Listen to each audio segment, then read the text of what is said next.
الحمدللہ نحمدہ ونستعینہ ونستغفرہ ونؤمن بہ ونتوکل علیہ ونعوذ باللہ من شرور انفسنا ومن سیئات اعمالنا من یہدہ اللہ فلا مضل لہ ومن یضللہ فلا ہادی لہ ونشهد أن لا إله إلا الله وحده لا شريك له ونشهد أن سيدنا وسندنا ومعيدنا ومولانا محمدا عبده ورسوله أما بعد فأعوذ بالله من الشيطان الرجيم بسم الله الرحمن الرحيم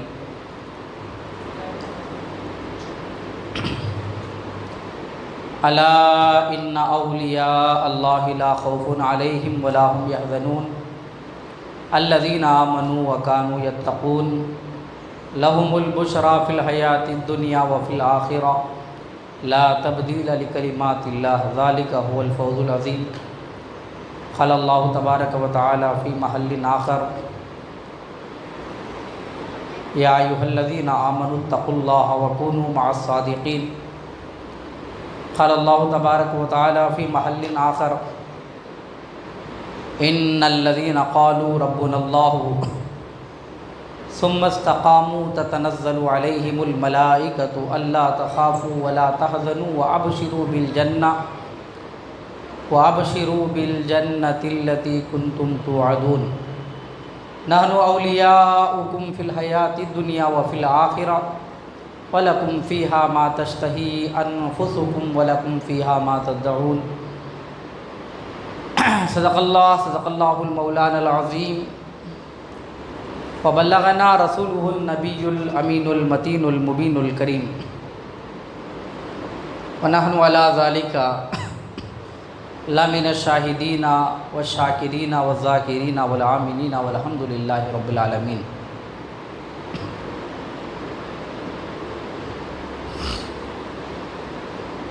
اللہ تبارک و تعالیٰ کا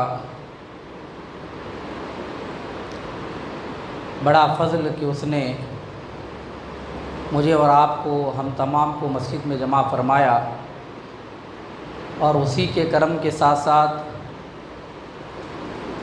اللہ نے ہمیں کچھ سننے اور سنانے کے لیے یہاں جمع فرمایا۔ اللہ مجھے حق بولنے، آپ سب کو حق سن کر اس پر عمل کرنے کی توفیق عطا فرمائے، اور ساتھ ہی ساتھ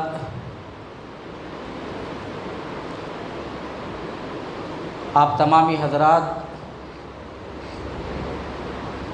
کو میں سلامتی کی دعا دوں۔ جو نبی پاک علیہ الصلوۃ والسلام نے ہمیں سکھایا کہ السلام قبل الکلام، کہ ہر بات کرنے سے پہلے ہمیں سلام کرنا ہے۔ السلام علیکم ورحمۃ اللہ تعالی وبرکاتہ۔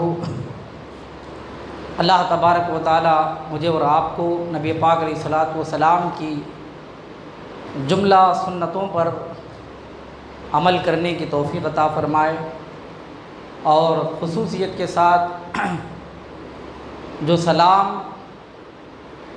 نبی کی ایک بہت بڑی سنت تھی، جو آج دھیرے دھیرے اس سے جو ہے دوری اختیار کی جا رہی ہے، یہ بڑی بے شرمی کی بات ہے، کیونکہ سلام سے محبتیں قائم رہتی ہیں، سلام سے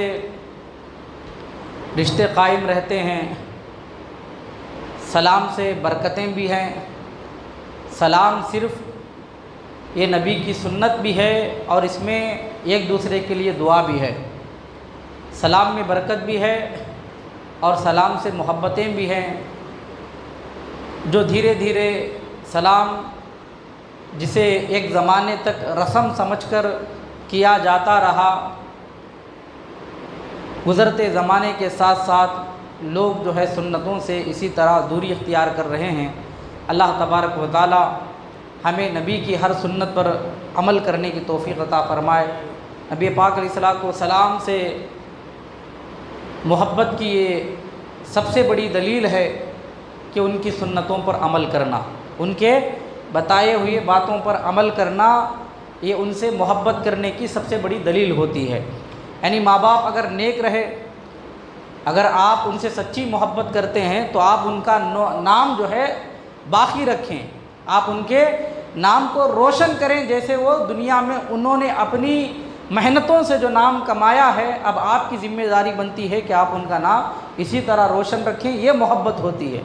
تو نبی پاک علیہ الصلوۃ والسلام نے، جتنے صحابہ نے، بزرگان دین نے بڑی محنتوں کے ساتھ جو دین ہمارے تک پہنچایا ہے، ان کی محبتوں کا طریقہ یہ ہے کہ ہم ان کے بتائے ہوئے راستے پر چلیں اور ان کے نقش قدم پر عمل کریں، تو گویا ان کی محبتوں سے ان کے ساتھ جو ہے ہماری جو محبتیں وابستہ ہیں، اس کے سب سے بڑی دلیل یہ ہے کہ ان کی باتوں پر عمل کرنا ہے۔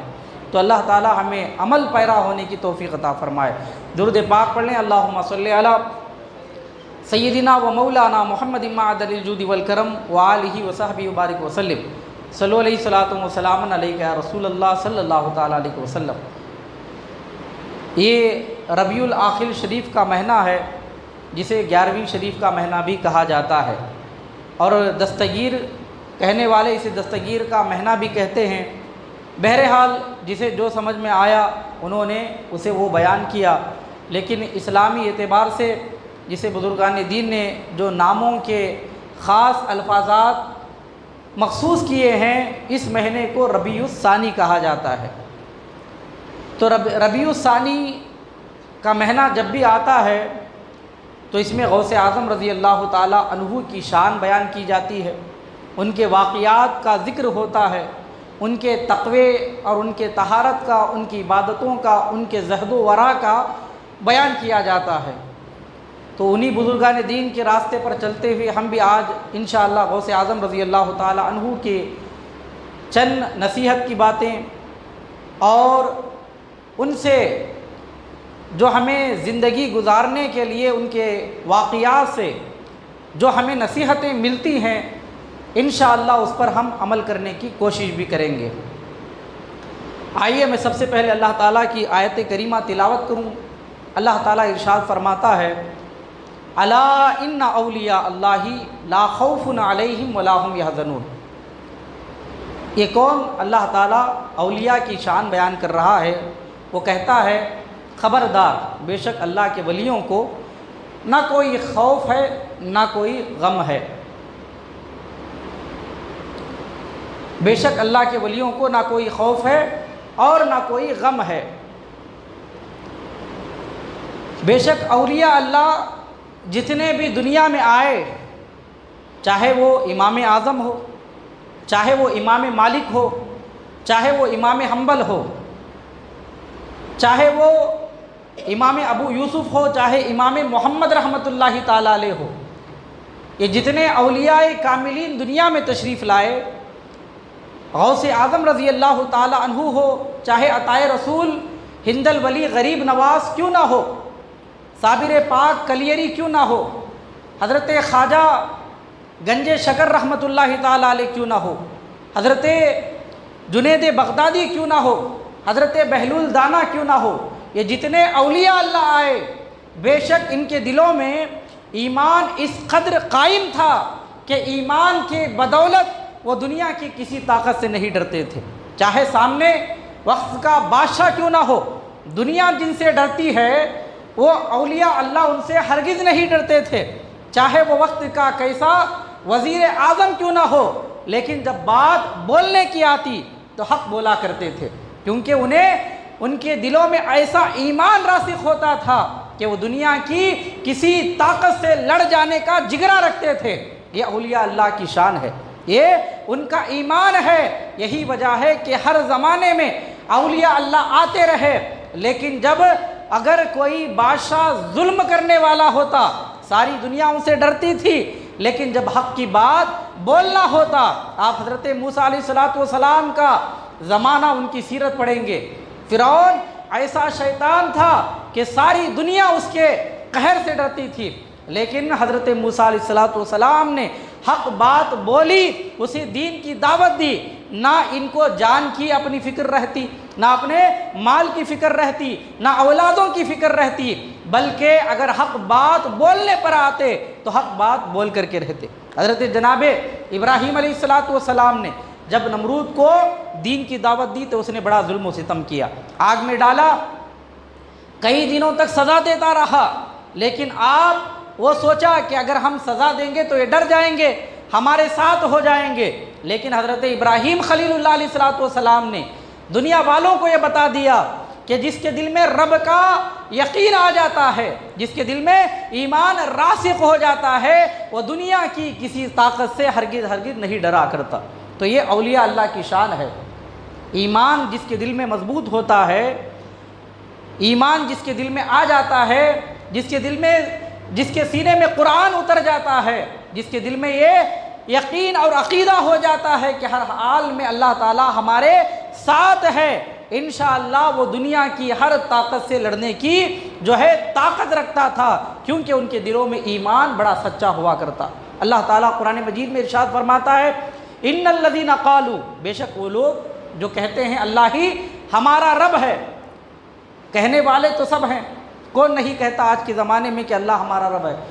ہر نام نہاد مومن مسلمان جو کلمہ پڑھنے والے ہیں سب یہی کہتے ہیں کہ اللہ ہی ہمارا رب ہے، کہنے والے سب ہیں۔ اللہ کہتا ہے ان الذین قالوا ربنا اللہ ثم استقاموا، لیکن جب اس بات پر استقامت کی باری آتی ہے، یعنی کہنے کے ساتھ ساتھ جب اس بات پر ٹکنے کی باری آتی ہے تو بہت سارے لوگوں کے قدم ڈگمگا جاتے ہیں، بہت سارے لوگوں کے قدم مکر جاتے ہیں۔ مثال کے طور پر میں آپ لوگوں کو بتاؤں، اس زمانے میں جو ہے صحابہ سے جانیں مانگی جاتی تھی، جنگ کے لیے انہیں بلایا جاتا، جنگ میں جو جاتا تھا سر پر کفن باندھ کے جاتا، ان کو بچوں کی فکر نہیں ہوتی، مال کی فکر نہیں ہوتی، اپنی بیویوں کی فکر نہیں ہوتی، بیٹیوں کی فکر نہیں ہوتی۔ جب جنگوں میں نکلتے سر پر کفن باندھ کے نکلتے، کیونکہ انہیں واپس لوٹنے کا ہرگز جو ہے ارادہ نہیں ہوتا، ان کے دلوں میں یہ یقین ہوتا تھا کہ اگر بچ گئے تو بھی یہ جان اللہ کی ہے، اگر مارے گئے تو بھی یہ جان اللہ کی ہے۔ اس یقین کے ساتھ جو ہے وہ جنگوں میں جاتے، تو وہ زمانہ ویسا تھا اللہ تعالیٰ کے لیے، اس کے دین کے لیے جانیں مانگی جاتی، لیکن آج تو وہ زمانہ ہے نہیں۔ آج تو صرف مال مانگا جاتا ہے، جب مال راہ خدا میں خرچ کرنے کی باری آتی ہے تو لوگ ہزاروں بہانے بناتے ہیں۔ مطلب کیا ہوا؟ ایمان ہے، ہر کوئی اللہ تعالیٰ کو مانتا ہے، رب کو رب مانتا ہے، لیکن ایمان ہمارا کامل نہیں ہے۔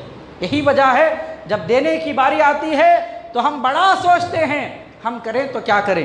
اسی طرح علم دین یہ ایسا علم ہے، علم جس کے بارے میں اللہ کے نبی نے فرمایا کہ علم نور ہے، یہ ایسا نور ہے اگر دنیا میں قرآن سینے میں آ گیا تو ہمارا سینہ نور سے جگمگانے لگتا ہے۔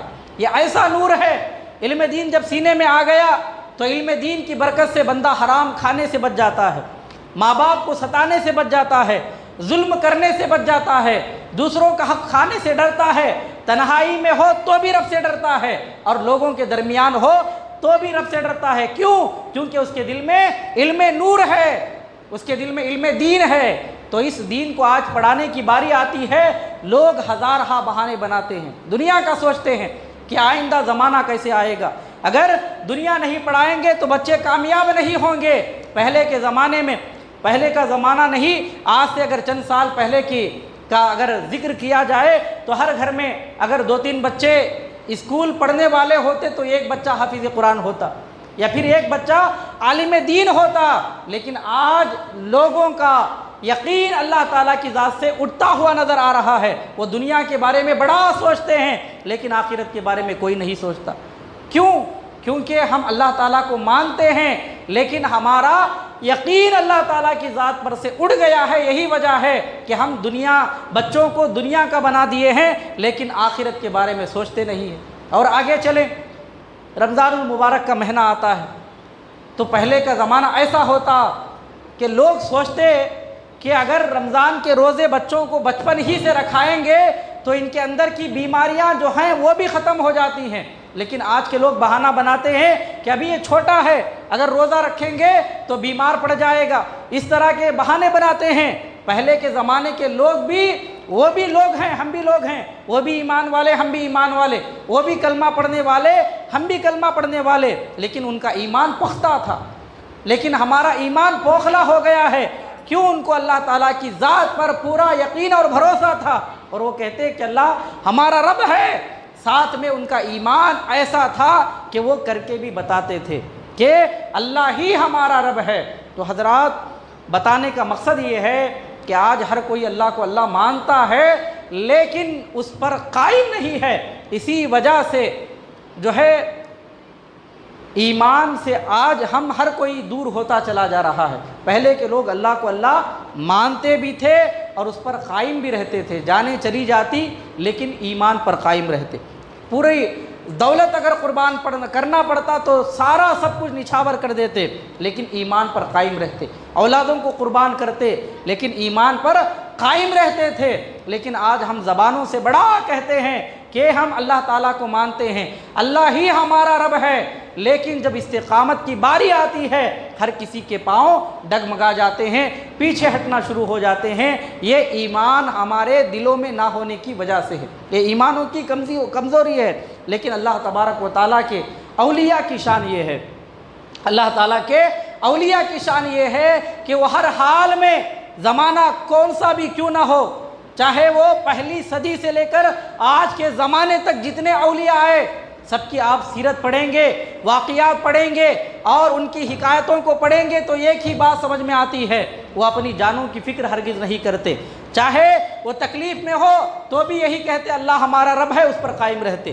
خوشی کا موقع ہو یہ کہتے اللہ ہی ہمارا رب ہے، اس پر قائم رہتے۔ اگر بادشاہ کو دین کی دعوت دینا ہوتا تو وہ یہ نہیں سوچتے کہ ہم بادشاہ کے بارگاہ میں جائیں گے، ہم اس کے خوف سے کیوں ڈریں، کیونکہ اللہ تعالیٰ کا خوف جس کے سینے میں آ جاتا ہے وہ دنیا کی کسی طاقت سے نہیں ڈرا کرتا۔ اللہ تعالیٰ تو یہی کہتا ہے الا ان اولیاء اللہ لا خوف علیہم ولا هم یحزنون، بے شک میرے اولیاء کو نہ کوئی خوف ہے دنیا کا نہ آخرت کا غم ہے۔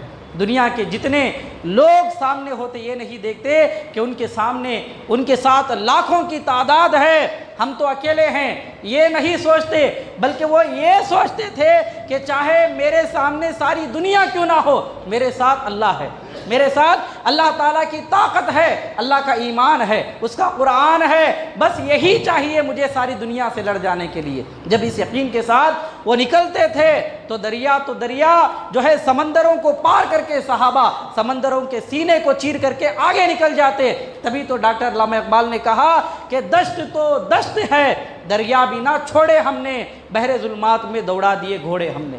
تو حضرات محترم، یہ ایمان تھا اولیاء اللہ کا، یہ ایمان تھا صحابہ کا، یہ ایمان تھا جو ہے بزرگان دین کا، یہ ایمان تھا غوث اعظم کا، یہ ایمان تھا غریب نواز کا۔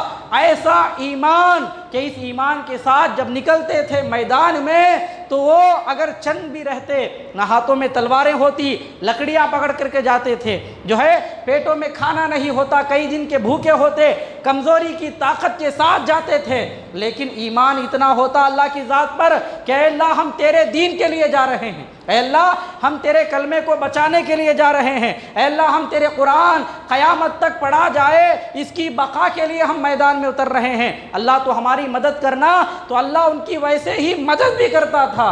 لیکن آج ہم دعاؤں میں رہ گئے، دعاؤں سے کچھ نہیں ہوتا جب تک کہ ہماری دعاؤں کے ساتھ ساتھ ہمارے ایمانوں میں یقین کامل نہ آ جائے۔ تو اللہ تبارک و تعالی ہمیں اولیاء کرام رضوان اللہ تعالی علیہم اجمعین کے جیسا سینوں میں ایمان نصیب فرمائے، جیسا ایمان اولیاء کا تھا ویسا ایمان ہمارے سینوں میں اللہ تبارک و تعالی معجزاً فرمائے، اسی ایمان کے ساتھ اللہ ہمیں جینے اور مرنے کی توفیق عطا فرمائے۔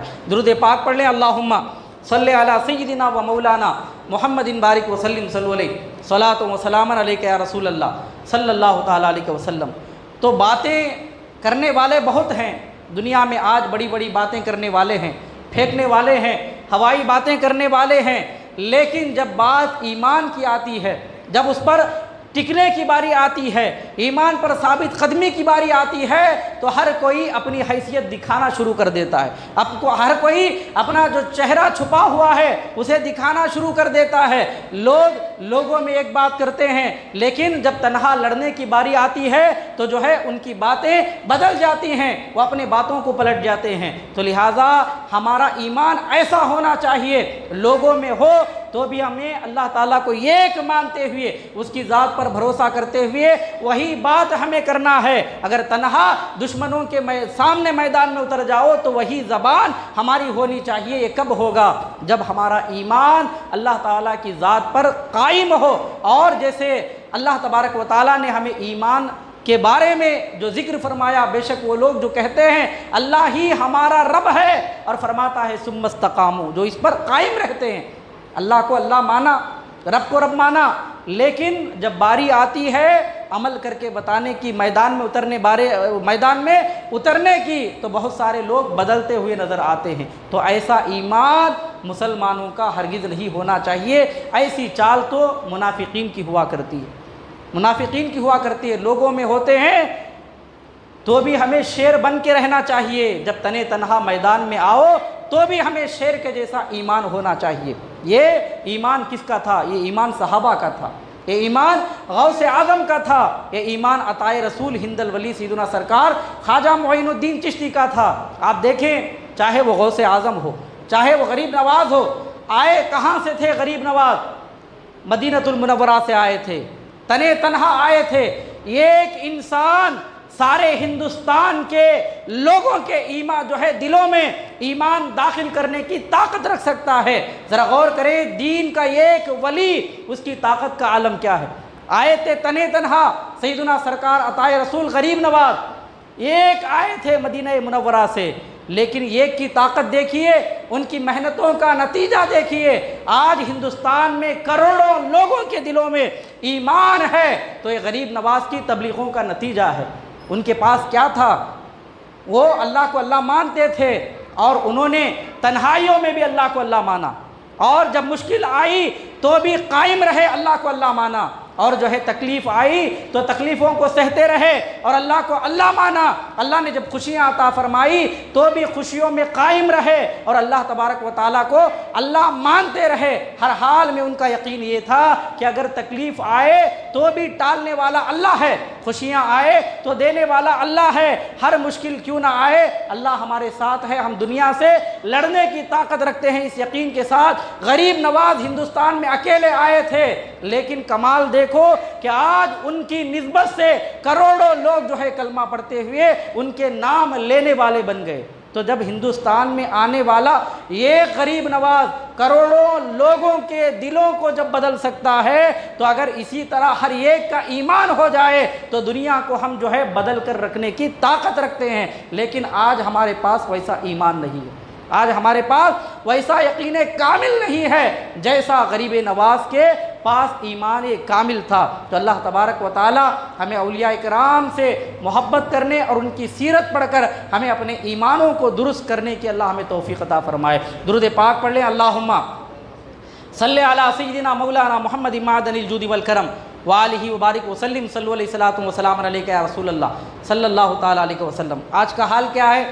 باپ نماز نہیں پڑھتا اور دل میں یہ خیال کرتا ہے کہ بیٹا نمازی ہو جائے۔ ایسا ہوگا؟ ہرگز نہیں ہوگا۔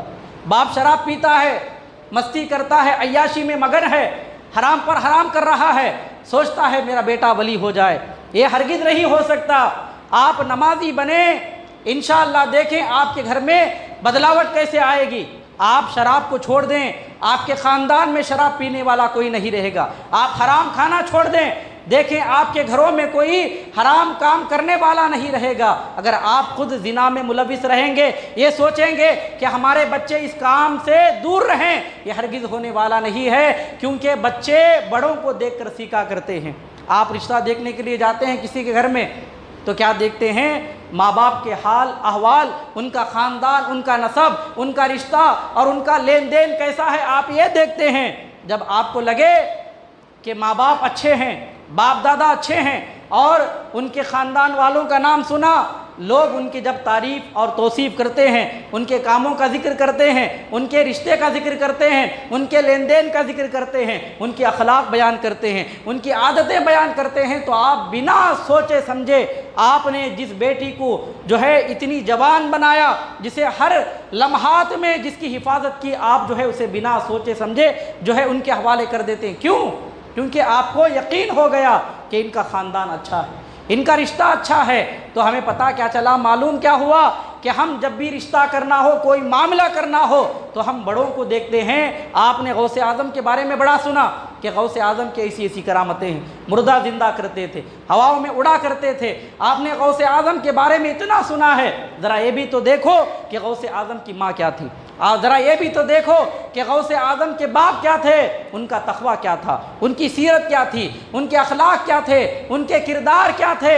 اگر آپ اپنے اخلاق کو اچھے بنائیں گے تو آپ کے بچے بھی اچھے ہوں گے، اگر آپ نمازی ہوں گے تو آپ کے بچے بھی نمازی رہیں گے۔ ہم چاہتے ہیں کہ ہمارے بچے ولی بن جائیں، ہم چاہتے ہیں کہ ہمارے بچے نیک بن جائیں، صالح بن جائیں۔ اگر ہم خود جو ہے اس کیٹیگری کے نہیں ہیں تو ہمارے بچے ہرگز ویسے بننے والے نہیں ہیں۔ تو ہمیں پہلے اپنے آپ کو سدھارنا ہے، جو سدھرے گا اور جو عمل کرے گا، اور جب عمل کرنے کے بعد اپنے بچوں کو اگر نصیحت بھی کرے گا تو اللہ تعالیٰ ان کی زبانوں میں تاثیر پیدا فرماتا ہے۔ غوث اعظم رضی اللہ تعالیٰ عنہ کو اللہ نے جو کمال عطا فرمایا، یہ ماں باپ کی دعاؤں کا نتیجہ ہے۔ غوث اعظم کو جو اتنی شرافتیں ملی، اتنی عظمتیں ملی، یہ جو ہے ماں باپ کی عظمتوں کا اور ان کی دعاؤں کا نتیجہ ہے، ان کی محنتوں کا ثمرہ ہے۔ جب ماں باپ نیک ہوتے ہیں تو اولادیں بھی جو ہے ولی اور متقی اور نیک صالح بن کر دنیا میں تشریف لاتے ہیں۔ اور اسی طرح جب ماں باپ بد عمل، بد کردار اور فاحشہ اور گندے ہوتے ہیں تو جو ہے بچے بھی اسی طرح کے بن کر کے دنیا میں آتے ہیں، فتنہ اور فساد پھیلاتے ہیں، جس سے جو ہے دنیا والے بھی پریشان ہو جاتے ہیں، آپ بھی خود پریشان ہو جاتے ہیں۔ اسی لیے چاہیے کہ ماں باپ خود پہلے نیک بنے، ماں باپ عمل کرنے والے بن جائیں، انشاءاللہ جو ہے ان کی اثر کا یہ عالم ہوگا کہ آپ کے بچے نیک بھی ہو جائیں گے، متقی بھی ہو جائیں گے، پرہیزگار بھی ہو جائیں گے، عمل کرنے والے بھی ہو جائیں گے، قرآن پڑھنے والے بھی ہو جائیں گے۔ حضرات محترم، زندگی بڑی چھوٹی سی ہے، زندگی بڑی مختصر سی ہے، زندگی ہمیں سوچنے کا بھی وقت نہیں دیتی۔ اگر ہمارا وقت آ جائے تو ہمیں جلدی بدلنے کی کوشش کرنا چاہیے۔ ہم سوچتے ہیں کہ زندگی بڑی ہے، یہ سوچتے سوچتے ہماری عمریں کہاں سے کہاں آ گئی، لیکن ابھی ہم سوچنے میں ہیں، ہم سوچتے سوچتے ہی مر جائیں گے، لیکن عمل کرنے والے نہیں بنیں گے۔ اسی لیے ہمیں عمل کرنے کی بھی ضرورت ہے اور اپنے آپ کو بدلنے کی بھی ضرورت ہے۔ آئیے میں آپ کو بتاتا چلوں، سیدنا سرکار غوث اعظم رضی اللہ تعالیٰ جن کے نام کی 11ویں آپ بڑی محبتوں سے کرتے ہیں، ہر گھر میں غوث اعظم کی 11ویں ہوتی ہے۔ ذرا یہ بھی تو دیکھو وہ غوث اعظم کون تھے، یہ غوث اعظم کون ہیں، ان کے چرچے کیا ہیں، ان کے اخلاق کیا تھے، ان کی عادتیں کیا تھیں، ان کے کردار کیا تھے، لوگوں کے ساتھ معاملہ کیا تھا، ان کی سخاوتیں کیا تھیں، کیا وہ حرام کھاتے تھے، کیا وہ کبھی نماز چھوڑتے تھے، کیا وہ کبھی جھوٹ بولتے تھے۔ ہمیں یہ سب جاننے کی ضرورت ہے کہ غوث اعظم کی 11ویں کر لینا یہ کوئی بڑی بات نہیں ہے۔ 11ویں بھی کرو اور ساتھ میں غوث اعظم کی باتوں پر عمل بھی کرو۔ اگر غوث اعظم نے جو بتایا، جو سکھایا، اگر اس پر عمل کرو گے انشاءاللہ تم دنیا میں بھی کامیاب اور آخرت میں بھی کامیاب۔ سال بھر غوث اعظم کے نے جو بتایا اس کے خلاف کرتے رہو اور صرف 11ویں آئی تو دعوت کر کے جو ہے شان اور نام کماتے رہو، یہ ہرگز نہیں ہونے والا۔ غوث اعظم رضی اللہ تعالی عنہ سے سب محبت کرتے ہیں، محبت اسی وقت قائم رہتی ہے جب انہوں نے جو کام ہمیں کرنے کے لیے بتایا اور سکھایا اور دکھایا، اگر آپ ویسے ہی کریں گے، ویسے ہی بنیں گے، اگر ویسے ہی رہیں گے، تب جا کے ہمیں سمجھ میں آتا ہے کہ آپ ان سے سچے محبت کرنے والے۔ ماں باپ نے جو ہے خاندان کا نام روشن کیا، آپ جو ہے ان کی اولادیں ہو کر اگر آپ نے خاندان کا نام، ماں باپ کا نام مٹی میں ملا دیا، ماں باپ کو ذلیل کیا، تو کیا مطلب ہوا؟ مطلب کیا ہوا کہ آپ ماں باپ سے سچی محبت نہیں کرتے، کیونکہ جو بچہ باپ سے محبت کرتا ہے وہ باپ کی عزتوں کے بارے میں سوچتا ہے، جو بچہ ماں سے محبت کرتا ہے وہ ہر جگہ دوسری عورتوں کی قدر کرتا ہے۔ اسی لیے ہمیں چاہیے کہ اگر ہم چاہتے ہیں کہ دوسرے کوئی ہمیں عزت دے، ہمیں تعظیم کی نظر سے دیکھے، نگاہ جو ہے محبتوں کی نگاہوں سے دیکھے، تو ہمیں بھی ویسا بننا چاہیے۔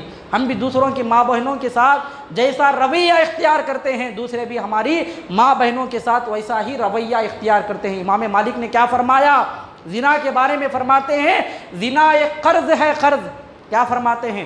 میری بات آپ لکھ کر کے جائیں، اسے زندگی بھر جو ہے اپنے ذہنوں میں اور اپنے دلوں میں یہ رکھنے والی بات ہے۔ امام مالک فرماتے ہیں زنا ایک قرض ہے۔ اگر آپ کسی کی ماں بہنوں کے ساتھ تانک جھانک کرنا، یا پھر آپ نے دوسروں کے ساتھ بدسلوکی کی، آپ نے زنا کیا، ان کے ساتھ برا کیا، یاد رکھو یہ تمہاری عورتوں کے ساتھ یہ زنا کے طور پر وصولا جائے گا۔ یہ کس نے فرمایا؟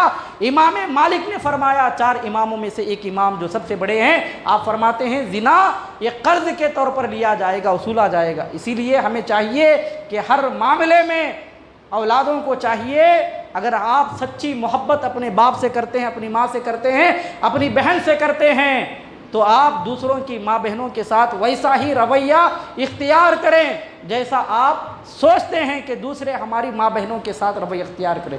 تو حضرات محترم، ہمیں چاہیے کہ جو جتنا زیادہ اپنے خاندان کا نام روشن کرتا ہے، ان کی عزتوں کے بارے میں سوچتا ہے، تو پتہ چلا کہ وہ اپنے خاندان سے ویسی ہی محبت کرتا ہے۔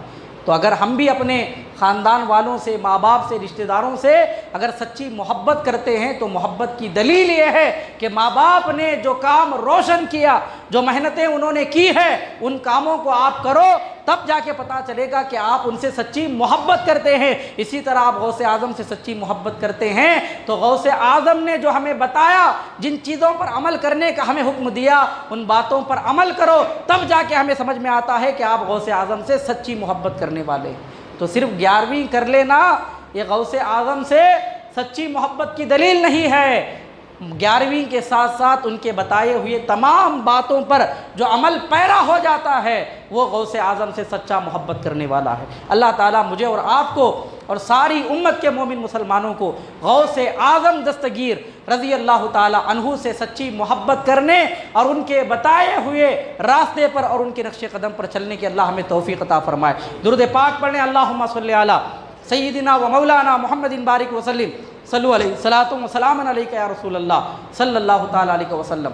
میں جتنے یہاں بیٹھے ہوئے لوگ ہیں جو بڑے ہیں، ہر کسی کی اولادیں ہیں، تو میں سب لوگوں سے یہ تاکید کرتا ہوں کہ ادباً گزارش کرتا ہوں کہ اگر ہم لوگ عمل کریں گے، انشاءاللہ ہمارے بچے گھروں میں سدھرتے اور سنورتے ہوئے نظر آئیں گے۔ لیکن اگر ہم خود جو ہے غلط راستے پر چلیں گے، اگر بدسلوکی کریں گے، تو ہمارے بچے بھی ویسے ہی نظر آئیں گے۔ یہ بزرگان دین کے واقعات سے ہمیں سمجھ میں آتا ہے۔ غوث اعظم رضی اللہ تعالی عنہ کے باپ کون تھے؟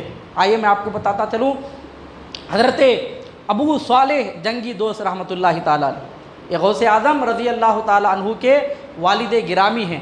ہم غوث اعظم سے اتنی محبت کرتے ہیں، 40 سال سے 11ویں کر رہا ہے، کرنے والا 10 سال سے 11ویں کر رہا ہے، لیکن غوث اعظم کے باپ کا نام معلوم نہیں، نانا کا نام معلوم نہیں، ماں کا نام معلوم نہیں، ان کا شجرہ کیا ہے یہ معلوم نہیں۔ غوث اعظم نے کتنی محنتیں کی، کتنے سال تک بھوکے رہے یہ معلوم نہیں، اور جو ہے غوث اعظم تبلیغ کے لیے کیا کیا کرتے رہے لوگوں کو یہ معلوم نہیں۔ لیکن 11ویں تو 40 سال سے کر رہے ہیں، 11ویں تو 10 سال سے کر رہے ہیں، 15 سال سے کر رہے ہیں۔ قرض لینا ہے لے لیں گے، لیکن 11ویں نہیں چھوڑیں گے۔ ایسی محبت ہے 11ویں سے، لیکن غوث اعظم سے محبت نہیں۔ اگر کرنا ہو محبت سچی تو غوث اعظم سے کرو، پھر 11ویں سے محبت کرو۔ انشاءاللہ آپ کا 11ویں کرنا دنیا میں بھی کامیاب ہوگا، آخرت میں بھی کامیاب ہوگا۔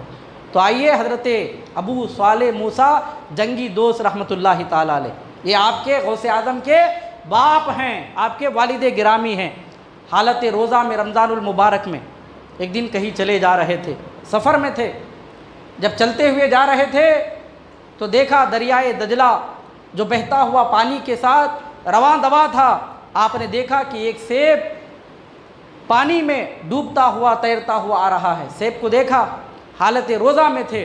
انسان جب روزہ میں آتا ہے تو اچھے بڑے بڑے پہلوان بھی جو ہے ان کی کمر ٹوٹ جاتی ہے۔ آپ نے دیکھا بھوک سے